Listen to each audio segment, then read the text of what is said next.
Tata বাধ্য হয়েছিল ছেড়ে যেতে। সিঙ্গুরের জমিতেই আজ মোদির 830 কোটি টাকার উপহার।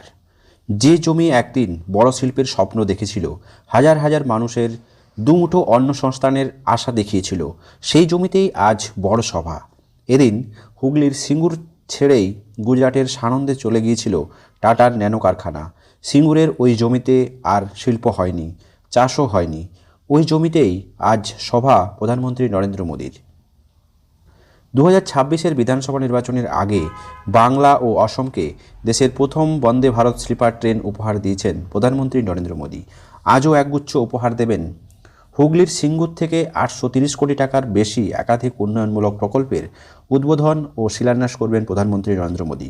পাশাপাশি নতুন অমৃত ভারত ট্রেনেরও ফ্ল্যাগ অফ করবেন তিনি। অসম থেকে বাংলায় আসবেন প্রধানমন্ত্রী মোদী। দুপুর 3টের পর থেকে একের পর এক প্রকল্পের উদ্বোধন শিলান্যাস করবেন তিনি। এদিন প্রধানমন্ত্রী বলাগড়ে এক্সটেন্ডেড পোর্ট গেট সিমেন্টের শিলান্যাস করবেন।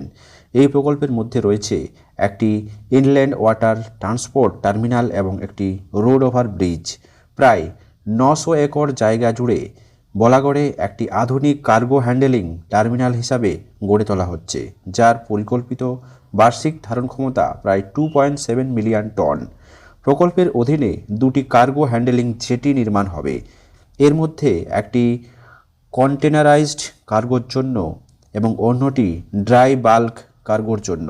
বলাগড় প্রকল্পের মাধ্যমে ঘনবসতি নগর করিডোর থেকে ভারী পণ্য পরিবহন সরিয়ে কার্গো পরিবহনের ক্ষমতা উল্লেখযোগ্যভাবে বৃদ্ধি পাবে। এর ফলে কলকাতা শহরের যানজট এবং দূষণ কমবে, নিরাপত্তা বাড়বে এবং নাগরিকের জীবনযাত্রার মান উন্নত হবে। উন্নত মাল্টিমোড সংযোজন এবং লজিস্টিক ক্ষমতার ফলে আঞ্চলিক শিল্প, এমএসএমই এবং কৃষি পণ্য কম খরচে বাজারে পৌঁছে যাবে। এই প্রকল্প থেকে লজিস্টিক টার্মিনাল অপারেশন, পরিবহন পরিষেবা, রক্ষণাবেক্ষণ ও সংশ্লিষ্ট ক্ষেত্রে প্রচুর প্রত্যক্ষ পরোক্ষ কর্মসংস্থানের সুযোগ সৃষ্টি হবে।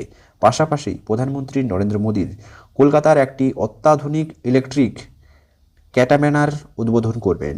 এটি ইনল্যান্ড ওয়াটার ট্রান্সপোর্টের জন্য কোচি শিপইয়ার্ড লিমিটেড কর্তৃক দেশীয়ভাবে নির্মিত 6টি ইলেকট্রিক ক্যাটামেনারের মধ্যে একটি। 50 জন যাত্রীবাহী বহনক্ষম এই হাইব্রিড ইলেকট্রিক অ্যালুমিনিয়াম ক্যাটামেনারটি উন্নত ইলেকট্রিক প্রপালশন সিস্টেম এবং লিথিয়াম টাইটেনিয়াম ব্যাটারি প্রযুক্তিতে সজ্জিত। এটি সম্পূর্ণ বৈদ্যুতিন শূন্য নিঃসরণ মোডে যেমন চলতে সক্ষম, তেমনি দীর্ঘ সময়ের জন্য হাইব্রিড মোডেও চলতে পারে। এই জাহাজটি হুগলি নদী বরাবর নদী পরিবহন, ইকো ট্যুরিজম এবং যাত্রী সংযোগ গুরুত্বপূর্ণ ভূমিকা পালন করবে। আজ প্রধানমন্ত্রী নরেন্দ্র মোদী জয়রামবাটি, বরগোপীনাথপুর, ময়নাপুর নতুন রেল লাইনের উদ্বোধন করবেন। এই রেলপথটি তারকেশ্বর বিষ্ণুপুর নতুন রেল লাইন প্রকল্পের একটি গুরুত্বপূর্ণ অংশ। নতুন রেল লাইনের পাশাপাশি ময়নাপুর থেকে জয়রামবাটি পর্যন্ত একটি নতুন ট্রেন পরিষেবাও ফ্ল্যাগ অফ করা হবে।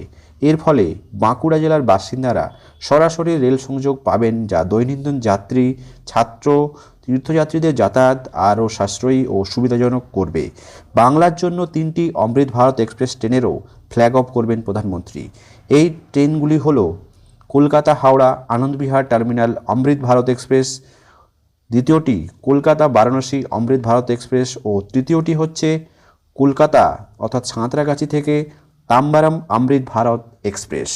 প্রধানমন্ত্রী নরেন্দ্র মোদী 2026-এর নির্বাচনের আগে বাংলার মাটিতে ডেইলি প্যাসেঞ্জারে শুরু করেছেন।